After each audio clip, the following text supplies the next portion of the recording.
This is part 2 of my first to 10 contest with DC Hustle's balrog. Fight money. Are you ready?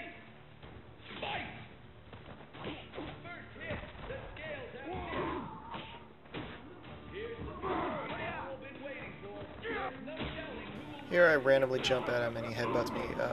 Just jumping willy-nilly at balrog isn't a good idea. You want to set up your jumps and go for cross-ups more often than anything else. His down and fierce and his headbutt are just going to knock you out of the sky most of the time if you're messing around in the open field. But if you notice that he is on point with his anti-airs, then demon flip parry is very good.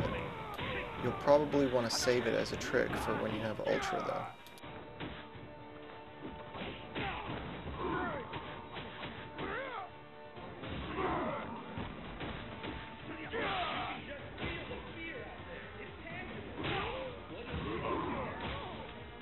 Here, as a setup I like, I come in and EX palm, cancel the first hit, and go for the back throw. That can be confusing for a lot of players. DC Hustle's not getting fooled by it today, but if you cancel that first hit, a lot of times they do get caught with their pants down. Will the tide of battle turn? Fight! There it is, the first hit.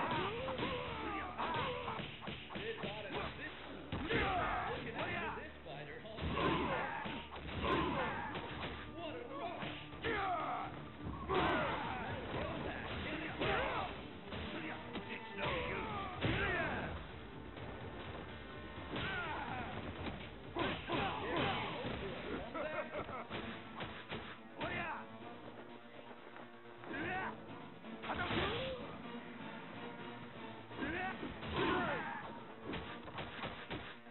This is a good example of how dangerous the wake up is. Just cross up into back throw. Kind of hard for balrog to know that's going to happen, and if he uses normal tech timing, a lot of times it'll be a little bit too fast to tech the back throw. So pressuring balrog on wake up with cross ups into throw, faking cross ups into combos, it can be very effective.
Here I get a couple of ticks into a forward throw and go for the demon flip cross up and land it perfectly.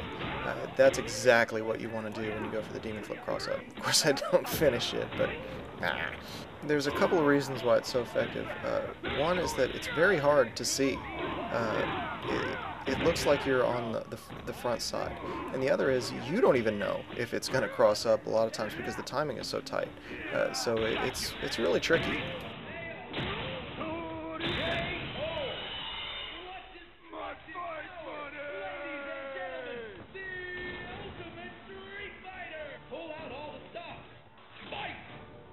Here I trade Crouching Fierce with Balrog's jump.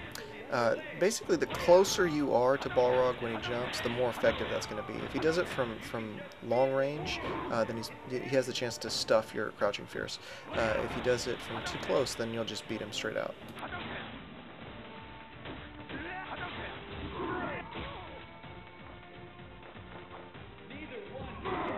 Here, Balrog jumps in, I counter, and go ahead and cancel into the super. Really, really easy setup for landing super. If you're going to go for a counter, you can wait to see it hit, and then cancel into the super with no trouble at all.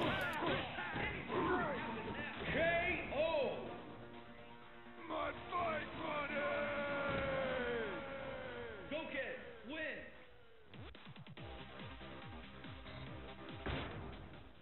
And the battle begins! Fight!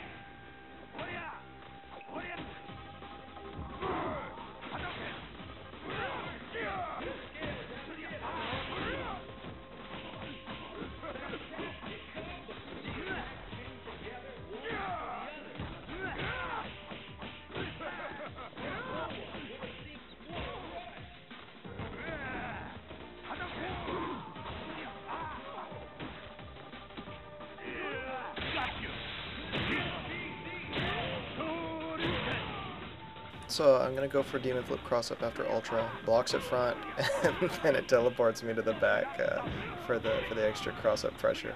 Um, I can't see any reason not to cross up after ultra or after forward throw or after sweep every time because of how ambiguous that move is.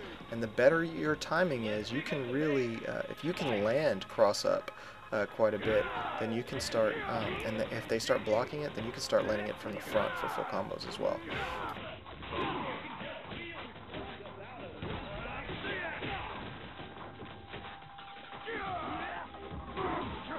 Here I get an EX palm and then dash forward into sweep, going for another cross up. Now there you saw that I got the EX counter by accident. I actually do cross up into crouching fierce into EX palm as if I was going to cross up, whether I know it's going to or not. It's not that dangerous to get the EX counter in the front, and Gouken's hit confirmable combos are just too unreliable for me. I'd rather get a random counter now and then than miss a crouching jab into Tatsu.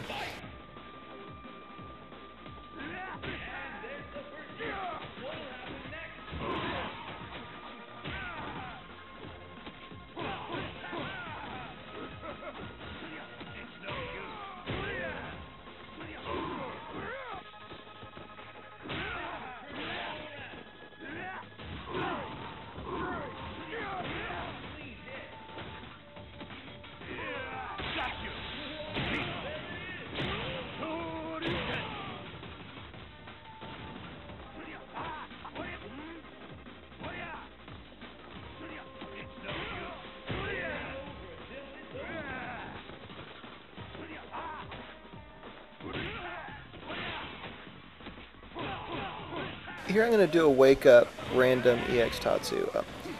It's like a random DP against Balrog, because Balrog is one of the characters that's tall enough for it to connect when he's crouching.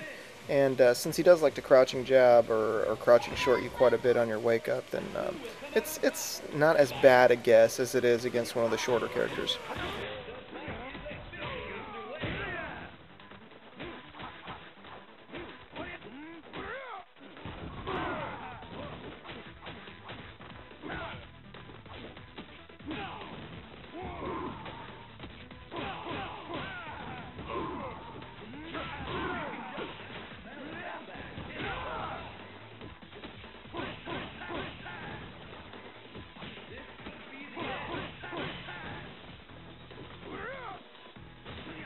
Here I get a demon flip throw, then walk up and back throw. You can see the flash there from his rush punch. Not a bad idea to walk up and throw Balrog on his wake up. So of course I go for, the cross up and see how safe it is. He uses his EX headbutt, but that doesn't work.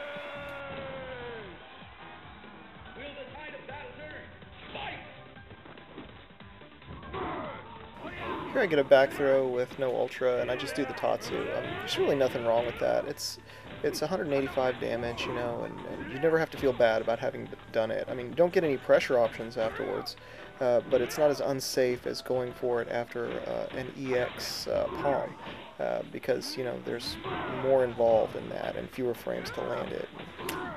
So don't feel bad about going for back throw to Tatsu. I mean, there's lots of stuff you can do, but that's one of the fine options.